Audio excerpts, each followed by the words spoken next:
Hello students, today we will talk on gene therapy part 7 non-viral vectors RNA, DNA, chimera and receptor mediated endocytosis.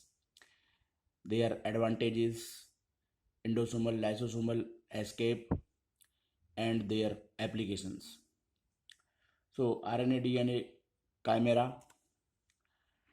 This RNA DNA chimera, also known as chimeroplast, is used to correct point mutation by mismatch repair.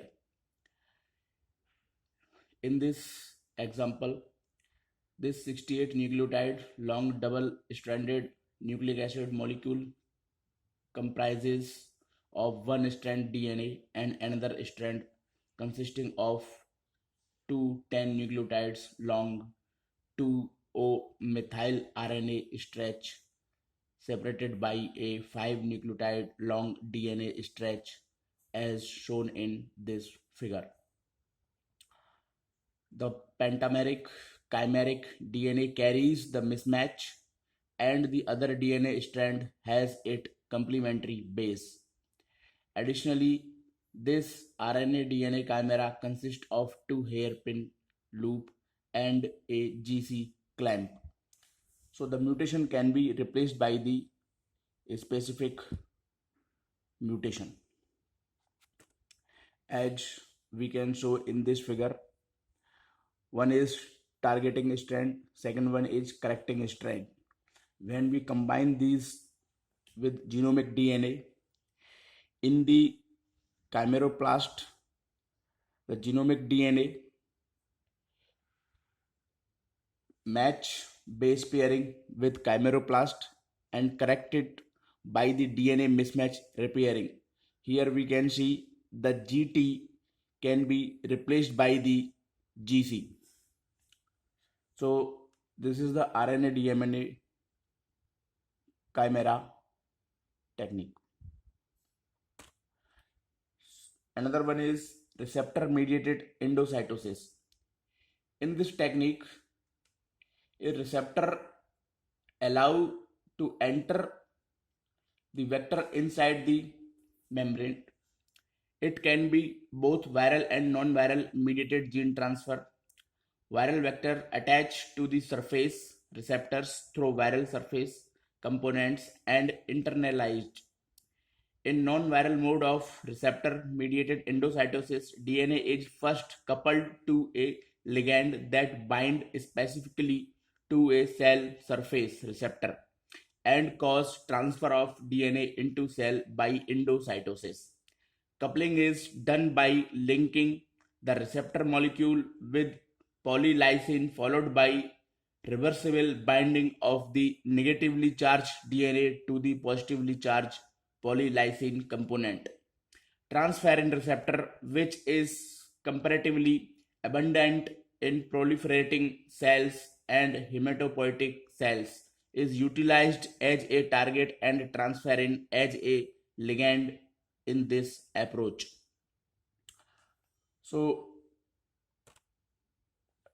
here we can see the mechanism of internalization of receptor mediated endocytosis. So advantages of this gene transfer efficiency may be high.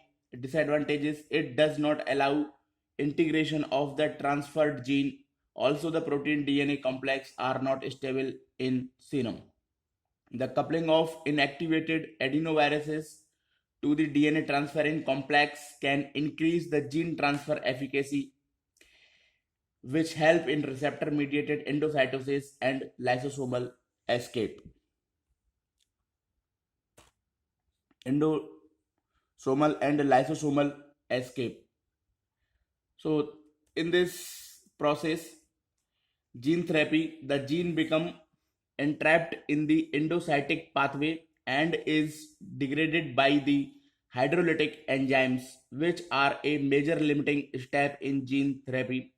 There are various approaches to escape this endocytic pathway for both viral and non-viral gene delivery system.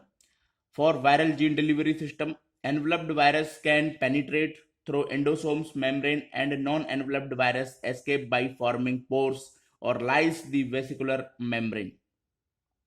For non-viral gene delivery system, there are various strategies developed non-viral vector system for endosomal escape. Number one is proton sponge hypothesis. In this hypothesis, proton sponge effect has been seen in some cationic polymer which contain protonable amine groups with pKa close to endosomal. Lysosomal pH can be used for gene delivery during acidification of endosomes. The cationic polymers become protonated so that the H plus influx is increased and there be Cl concentration is increased inside the endosome, leading to water influx. As a result, the endosome swell and eventually rupture. Second one is flip-flop mechanism. Due to electrostatic interaction of cationic lipoplexes and anionic lipids of endosomes facing towards cytoplasm, there is lateral diffusion of lipids resulting in displacement of nucleic acid from lipoplexes to cytoplasm. Third one is pore formation. In a peptide-based gene delivery system, a peptide named GALA, G-A-L-A, which can undergo conformation change at low pH, form a pore in the vesicular membrane when incorporated. Fourth one is photochemical internalization. This technique uses photosensitizers which can bind to and localize in the plasma membrane. These photosensitizers become confined to endosomal membrane during endocytosis and remain inactive. When irradiated with light of a particular wavelength, they produce reactive oxygen species resulting in lysis of endosomes. Advantages of gene therapy. Gene therapy can cure genetic disease by adding of gene or by removal of gene or by replacing a mutated gene with corrected gene. Gene therapy can be used for cancer treatment to kill the cancerous cells. Gene expression can be controlled by this technique.